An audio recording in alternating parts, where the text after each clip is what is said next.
il faut avoir conscience que la Banque Centrale Européenne a écrit cet été, c'est sorti dans les Échos du 14 juillet 2021, a sorti cet été que dans 5 ans, la Banque Centrale Européenne canalisera, archivera toutes les transactions au jour le jour.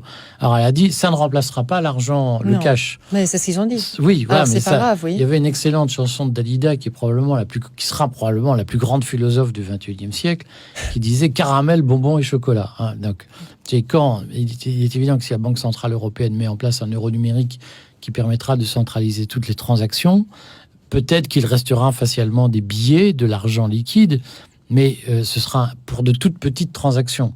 La Banque Centrale Européenne a d'ores et déjà indiqué qu'au-delà de 3 000 euros stockés sur un compte en banque, elle écrêtera ou elle imposera des pénalités puisqu'elle considérera que les gens ne doivent pas détenir trop d'argent liquide. Alors, il y a une raison à cela, puisque je vois que vous êtes interrogative.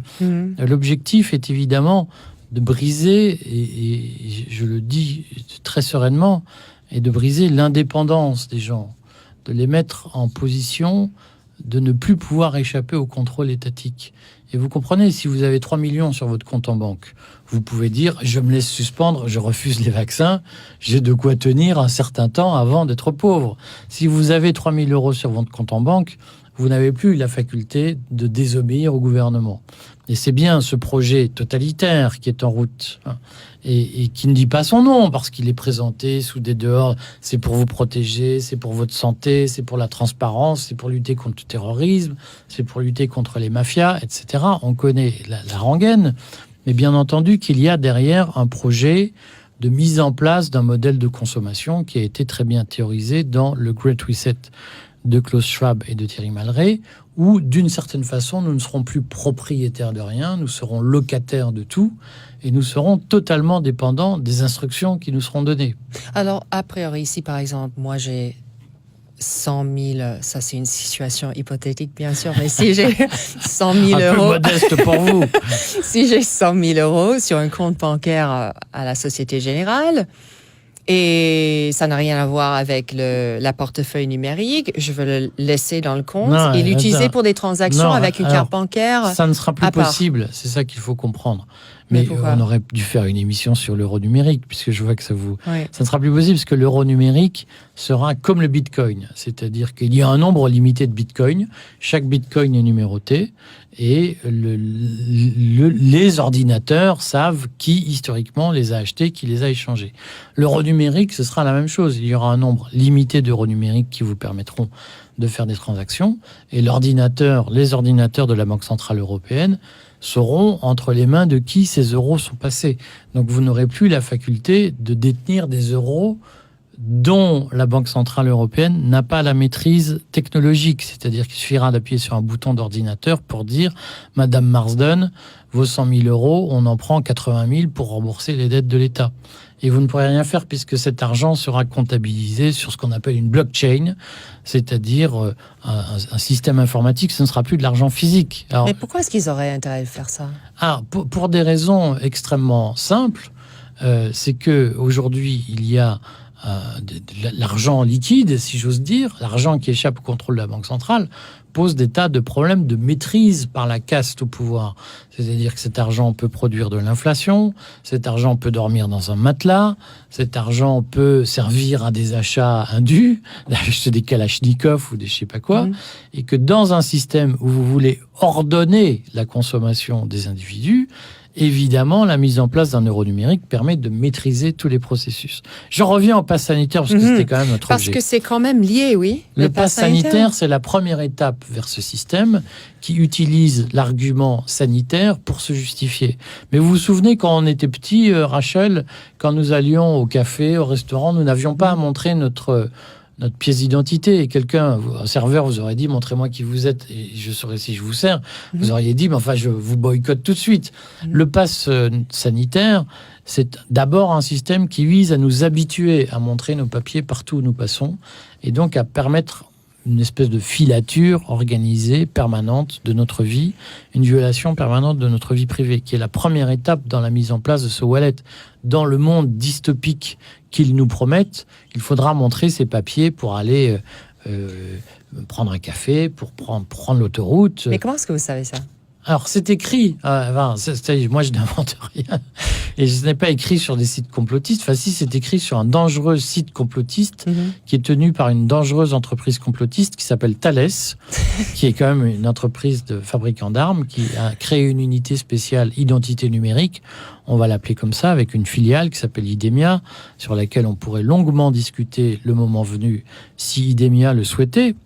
Et donc Thales a publié récemment sur l'un de ses blogs une description de ce que sera l'identité numérique de demain, et qui écrit que le pass sanitaire, les gens sont très heureux de l'avoir, que le pass sanitaire est la première étape de la construction d'une identité numérique à travers un wallet qui se terminera par des moyens de paiement. Donc le projet industriel, vous comprenez, on ne crée pas ça, on ne crée pas un pass sanitaire, on ne crée pas des machines à lire des QR codes sans être sûr que l'investissement sera durable et sans être dans un cadre politique et industriel complet et assuré.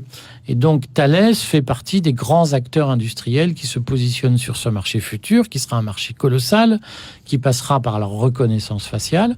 Alors je vous signale qu'en Chine, par exemple, dans les campagnes, il est prévu que les paysans payent leurs impôts après une procédure de reconnaissance faciale. Parce que c'est vrai que les Chinois, paraît-il, sont mauvais payeurs, payent pas leurs dettes, payent pas leurs impôts, etc. Ils pourraient être français, au fond.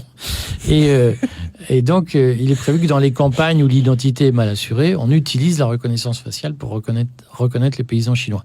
Il y a un taux d'efficacité de la reconnaissance faciale qui est entre 80 et 95% aujourd'hui. Il y a un enjeu technologique colossal derrière. Donc, vous vous doutez bien que quand Thales développe un projet industriel d'identité numérique, c'est pas pour que ça dure 3 mois.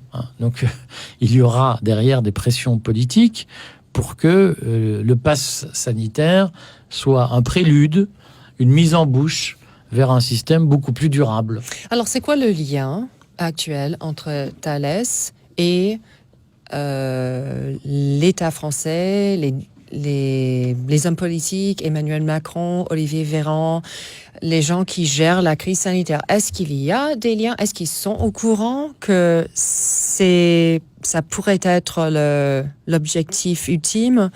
Les hommes politiques savent? On pourrait, mais je crois que nous n'avons pas le temps de discuter pendant des heures de ce sujet à peu près inépuisable, et qui appelle d'ailleurs de nombreuses dissensions ou désaccords. Moi, ma position, je l'ai écrit ce matin dans le Courrier des stratèges, ma position, c'est qu'il y a eu une grande alerte, the big warning, il y en a eu 2. La première a été le Brexit, c'est-à-dire que les Britanniques ont fait la démonstration que le suffrage universel pouvait défaire ce qu'il avait fait 40 ans avant, et l'élection de Trump, qui a prouvé que le suffrage universel pouvait mettre au pouvoir des gens qui contestaient les règles du libre-échange et du multilatéralisme. Et que donc, pour la caste mondialisée qui exerce aujourd'hui une domination très répartie sur le monde industriel, il y a une conviction qui s'est forgée depuis 4 ans, depuis 5 ans, 4 ans on va dire, qui est que le suffrage universel doit être désormais neutralisé parce qu'il y a une montée de mouvements nationalistes, populistes, complotistes, tous ces mots en iste qui désignent le diable, et que la montée de ces mouvements met en péril la construction multilatérale et, d'une façon ou d'une autre, libre-échangiste portée par la caste depuis une 50aine d'années. Et que face au risque de voir le suffrage universel remettre en cause l'Union européenne, le G7, l'OMC, etc., face à ces risques, il y a eu d'ailleurs des remises en cause de l'OMC par Donald Trump, face à tous ces risques, la caste mondialisée a décidé de neutraliser les effets du suffrage universel et d'utiliser les technologies numériques pour pérenniser sa domination sur nos sociétés, à travers des dispositifs comme l'identité numérique, à travers des dispositifs d'intimidation. Il faut dire, Rachel, que le pass sanitaire, c'est la première expérience de crédit social dans le monde démocratique. Le pass sanitaire punit